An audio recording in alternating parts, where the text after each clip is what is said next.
మిత్రులందరికీ నమస్కారం.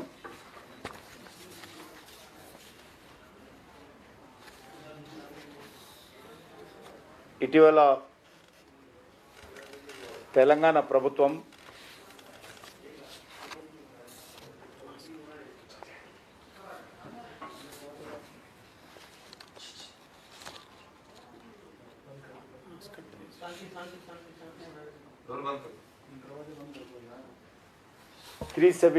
జీవో అనేటువంటి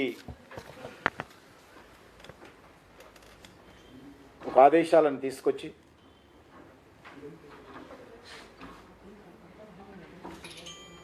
తెలంగాణ ఉద్యోగస్తులు కానీ టీచర్లు కానీ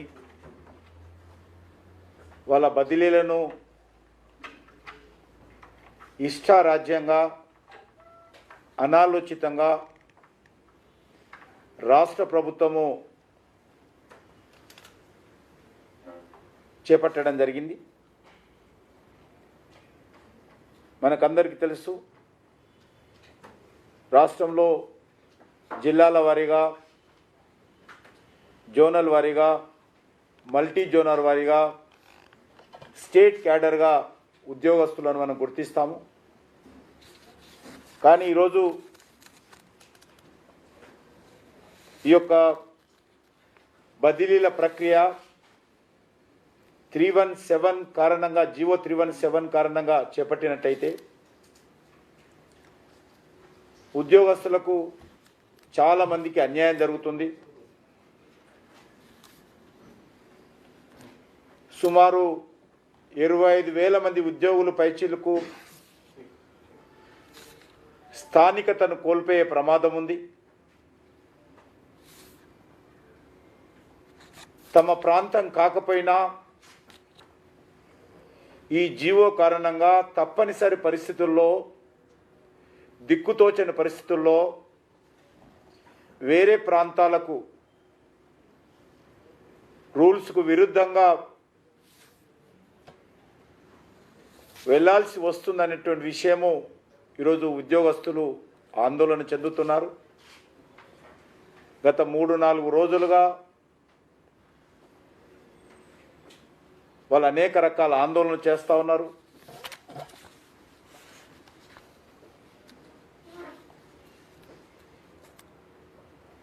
స్థానికులకు ఉండేటువంటి రక్షణ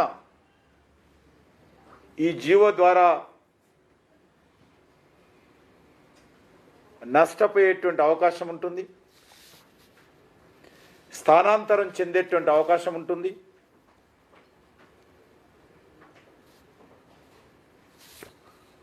దీనిపైన ఉద్యోగ సంఘాలు, ఉపాధ్యాయ సంఘాలు, భారతీయ జనతా పార్టీ కూడా తమ ఆవేదన 317 జీవో కారణంగా తమకు జరిగేటువంటి అన్యాయము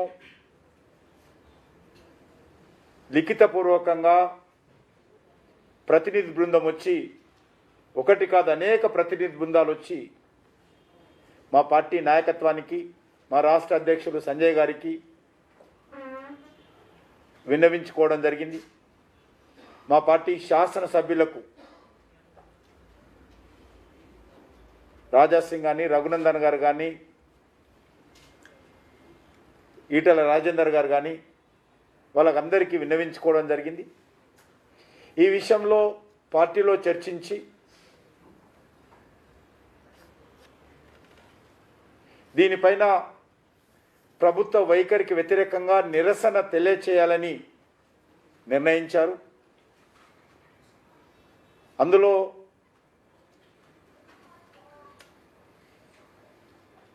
గత సాయంకాలము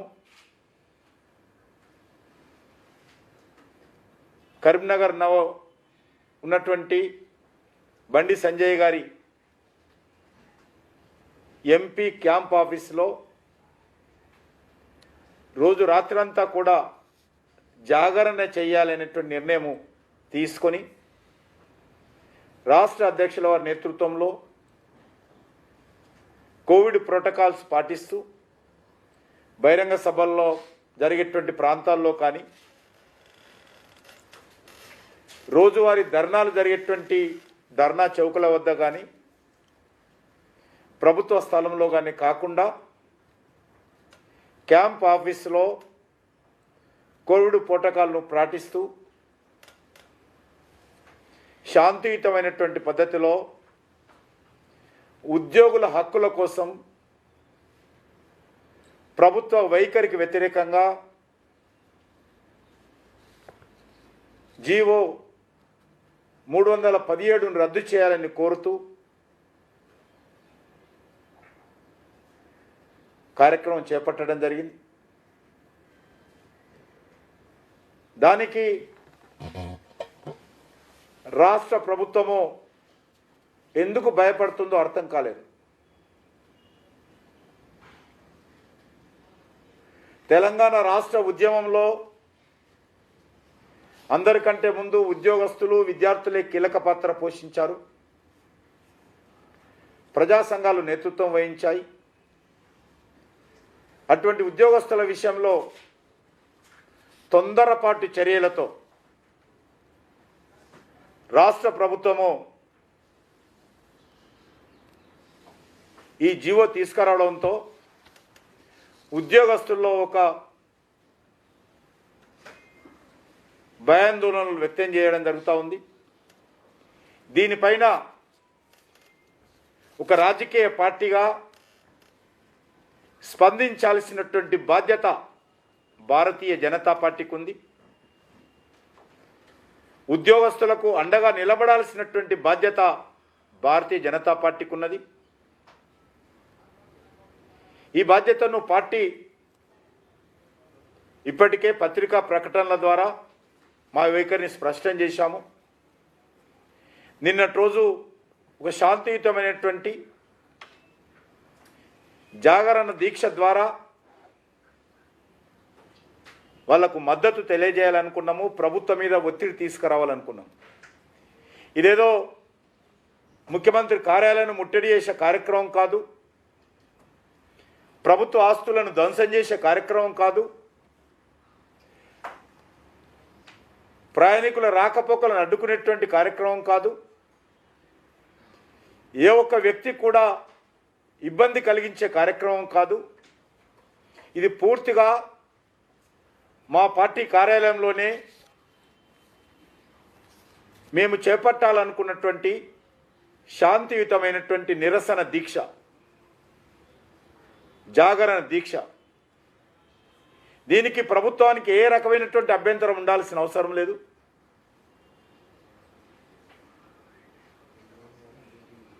కోవిడ్ ప్రోటోకాల్స్ అందరికంటే ముందు పాటించేటువంటి పార్టీ ఏదైనా ఉంది అంటే భారతీయ జనతా పార్టీ. ఈరోజు టీఆర్ఎస్ పార్టీ ద్వారా, టీఆర్ఎస్ ప్రభుత్వం ద్వారా కోవిడ్ ప్రోటోకాల్స్ గురించి పాఠాలు నేర్చుకోవాల్సిన కర్మ మాకు లేదు.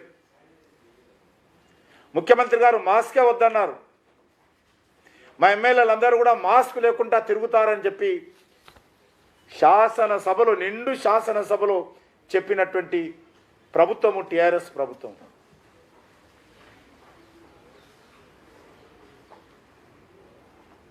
నాకు తెలిసినంత వరకు కేసీఆర్ గారు మాస్క్ పెట్టుకున్నటువంటి సంఘటనలు చాలా అరుదైనటువంటి సంఘటనలు. నేను నిన్నగాక మొన్న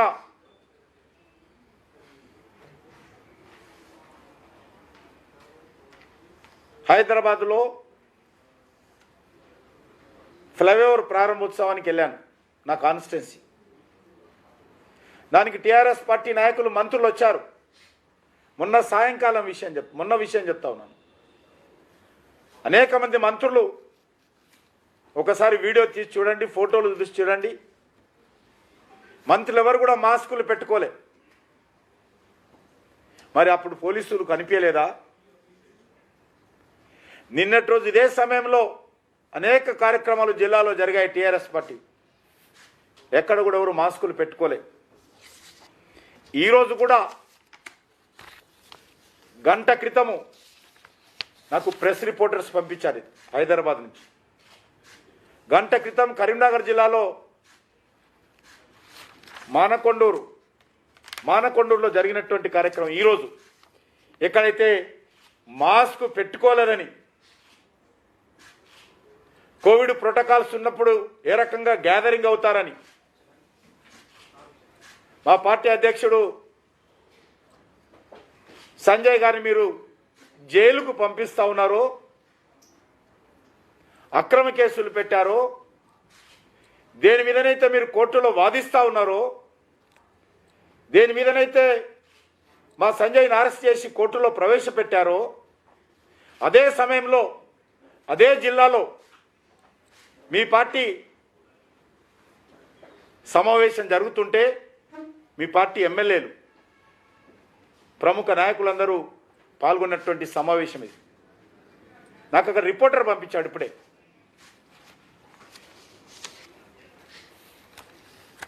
కాబట్టి మీకొక చట్టము, వేరే వాళ్ళకు ఒక చట్టము అనేటువంటి ఆలోచన ఏదైతే టిఆర్ఎస్ పార్టీ విభజించి ఆలోచించు, విభజించి అమలు చేయి అనే ప్రభుత్వ వాదన ఏదైతున్నదో ఇది తెలంగాణ ప్రజలు గమనిస్తూ ఉన్నారు. మీరు ప్రోటోకాల్స్ని ఈ రకంగా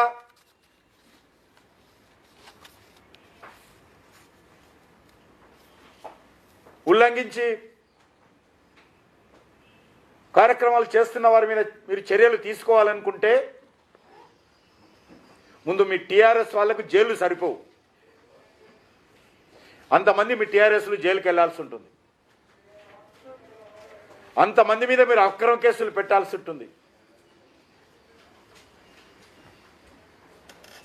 మీ మంత్రుల మీద కేసులు పెట్టాల్సి వస్తుంది. ముందు మీ ఎంపీల మీద కేసులు పెట్టాల్సి వస్తుంది.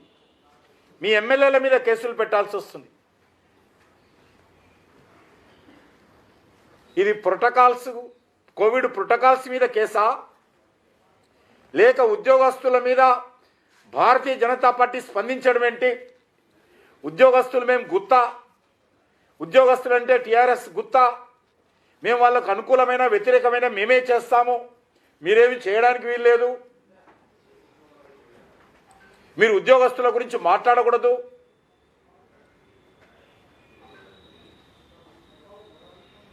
ఉద్యోగస్తులకు పిఆర్సీ ఇచ్చినా ఇవ్వకపోయినా మా ఇష్టము, ఉద్యోగస్తులకు పిఆర్సీ ఇస్తే బకాయిలు చెల్లించకపోయినా మా ఇష్టము,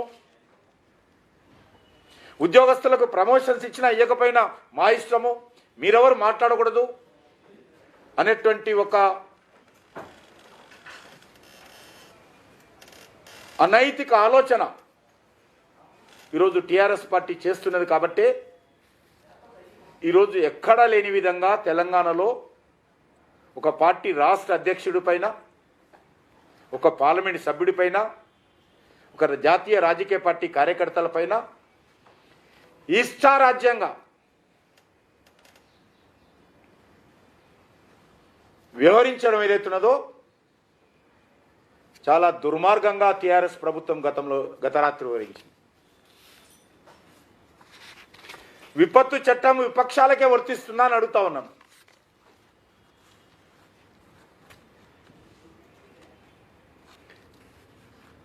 కేసీఆర్ కుటుంబానికి చట్టం వర్తించదా? నిన్న ఎంత భయంకరంగా అంటే పార్టీ ఆఫీస్, క్యాంప్ ఆఫీస్ బద్దలు కొట్టడం, గడ్డపారలను ఉపయోగించడం, వాటర్ కెనాల్స్ ఉపయోగించడం,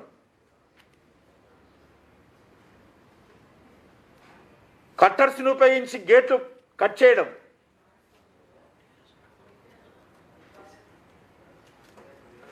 ఎంపీ ఆఫీసులో ఉన్నటువంటి ఫైళ్ళన్నీ ఎత్తుకపోవడం, ఇది పోలీస్ వ్యవస్థకు చెరగని మచ్చ లాంటి సంఘటన నిన్న జరిగింది. పోలీసులు ఆత్మ పరిశీలన చేసుకోవాలి. పోలీసు అధికారులు ఆత్మ పరిశీలన చేసుకోవాలి. చట్టం కొందరికే, మిగతా వాళ్ళకు చట్టం చుట్టంగా ఉండకూడదు.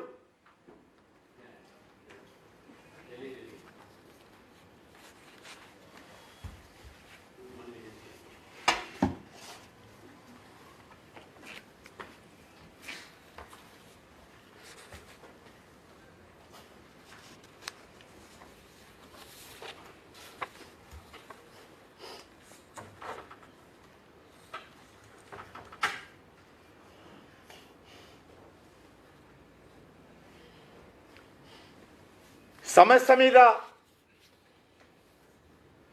ఆందోళన చేస్తే చేతనైతే జవాబు చెప్పాలి, మీ వాదన వినిపించుకోవాలి. అంతేకాని ప్రజాస్వామ్య వ్యవస్థలో ఉద్యమాలు చేసేటువంటి అధికారం అందరికీ ఉంది. మనకు తెలుసు, ఢిల్లీలో రైతులు ఎన్ని రోజుల పాటు ఆందోళన చేసినా మా ప్రభుత్వం ఎక్కడ కూడా ఎవరిని అడ్డుకోలే. ఇళ్ళనే తెలంగాణలో ఆర్ఎస్ఎస్ అలవాటు అయిపోయింది, పరిపాటిగా మారిపోయింది. హైదరాబాద్లో ఉద్యమం ఉందంటే ఆదిలాబాద్లో అరెస్ట్ చేస్తారు, హైదరాబాద్లో ఊరేగింపు ఉందంటే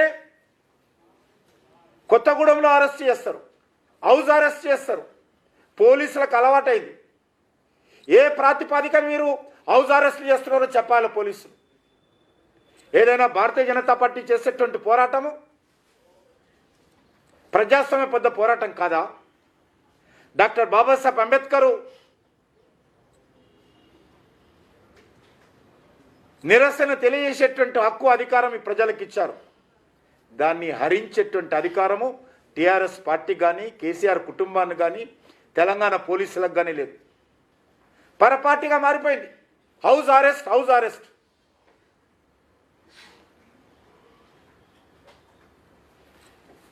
ఇదే రకమైనటువంటి హౌస్ అరెస్టు చేసినట్లయితే తెలంగాణ వచ్చేదో అర్థం చేసుకోవాలి ఒకసారి.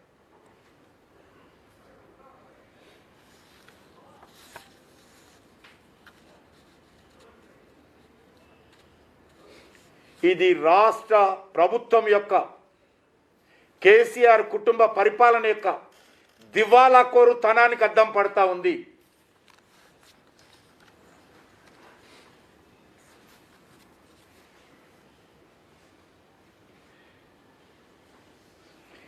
ఇది వెస్ట్ బెంగాల్ రాజ్యం కాదు.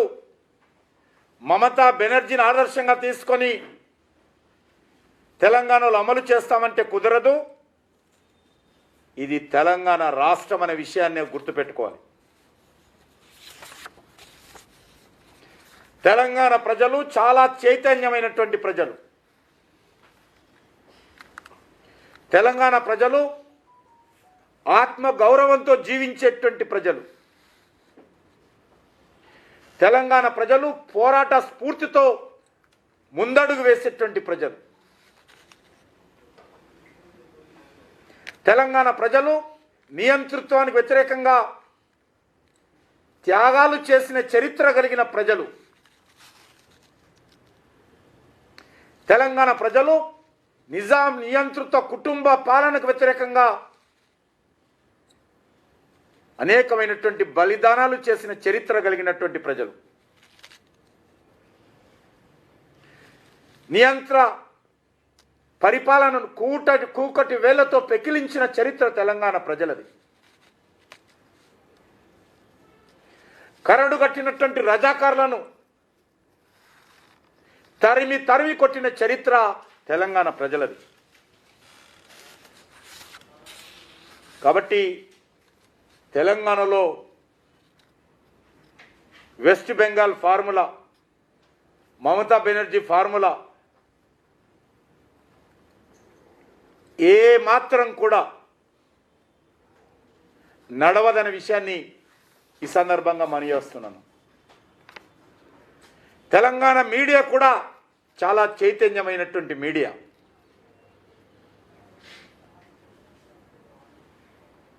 కొంత మీరు తెలంగాణ మీడియాని కంట్రోల్ చేయాలనుకున్నా కూడా మీడియా సమాజం ఏదైతున్నదో ఆ సమాజం చైతన్యంతో కూడుకున్నటువంటి మీడియా సమాజం ఇది.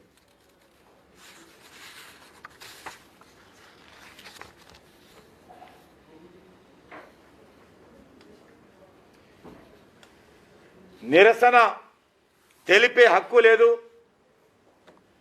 రోడ్డు మీద తెలిపే హక్కు లేదు,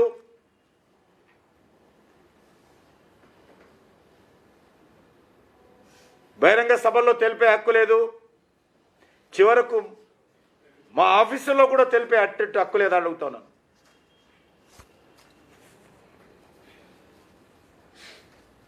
వాళ్ళకు ఒక నీతి, మాకు ఒక నీతి. టీఆర్ఎస్ ఒక నీతి, టీఆర్ఎస్ పార్టీకి ఒక నీతి,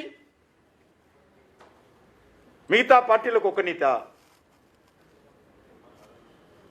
ఏ రోజు కూడా ధర్నా చౌక్ రానటువంటి ముఖ్యమంత్రి కేంద్ర ప్రభుత్వానికి వ్యతిరేకంగా అబద్ధం ప్రచారం చేస్తూ ధర్నా చౌక్లో వారు, వారి కుటుంబ సభ్యులు,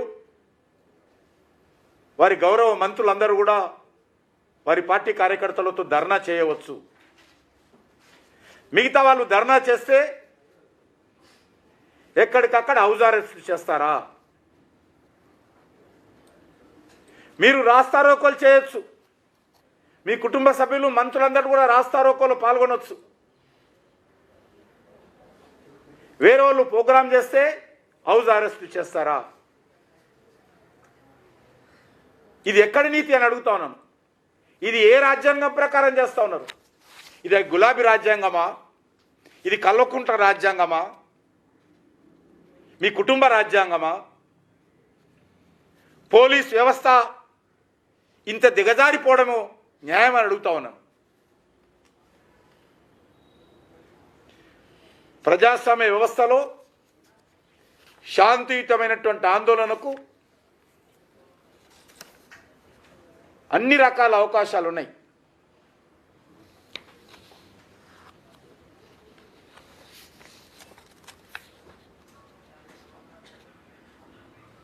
మేము మా పార్టీ అధ్యక్షుడు సంజయ్ గారి అరెస్టును తీవ్రంగా ఖండిస్తున్నాం.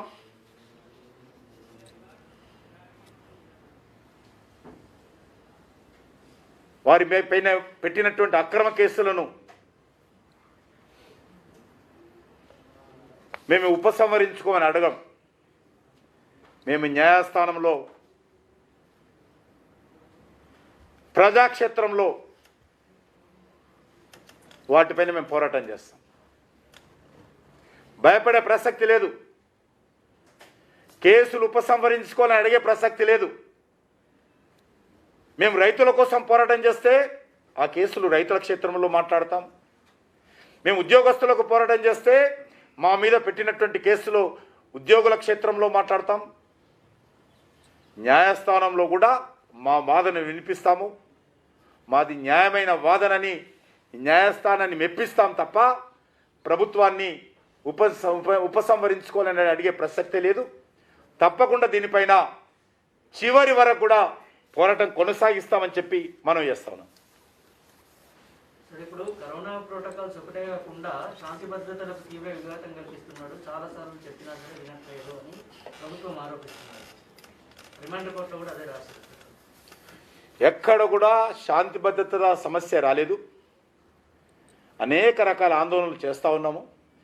పోలీసులే ఎక్కడైనా వాళ్ళే నిన్నటిలాగా అక్రమంగా, అన్యాయంగా, ప్రజాస్వామ్య వ్యతిరేకంగా వాళ్ళు అడ్డుకునేటువంటి ప్రయత్నం చేయడం ద్వారానే ఘర్షణ వాతావరణం ఏర్పడుతుంది తప్ప ఎక్కడ కూడా భారతీయ జనతా పార్టీ చేపట్టినటువంటి ఏ ఆందోళన అయినా కూడా శాంతియుతమైనటువంటి పద్ధతిలోనే వెళ్ళేటువంటి ప్రయత్నం చేస్తాం మేము. సార్, మీరు సెంట్రల్ గవర్నమెంట్లో ఉన్నారు కాబట్టి పోలీస్ వ్యవస్థని తెలంగాణ ప్రభుత్వం నిర్వీర్యం చేస్తున్నప్పుడు కేంద్ర హోంమంత్రి శాఖ ఈ విషయంలో జోక్యం చేసుకునే అవకాశం ఆ రకంగా దానికి సంబంధించినటువంటి పురాపరాలు ఉంటే దాన్ని బట్టి చర్య తీసుకుంటారు.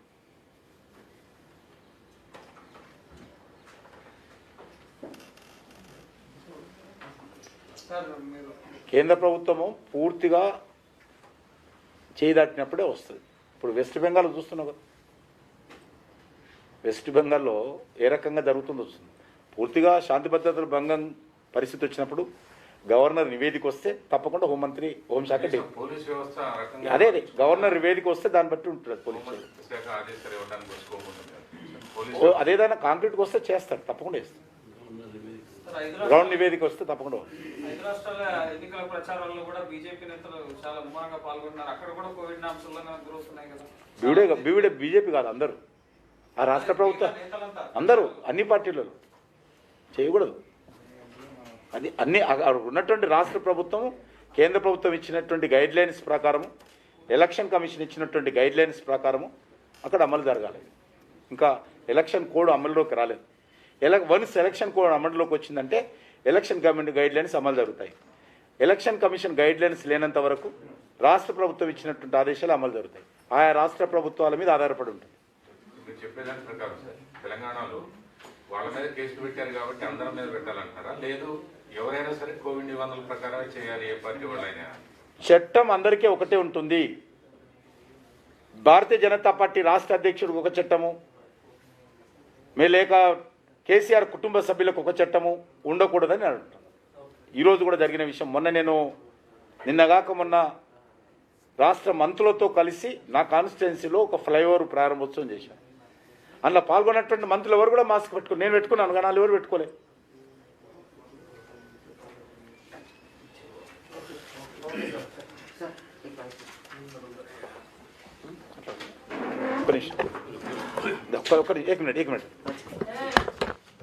एक मिनट रामचंद्र जी भूतपूर्व पार्टी लीडर लेजिस्लेटिव काउंसिल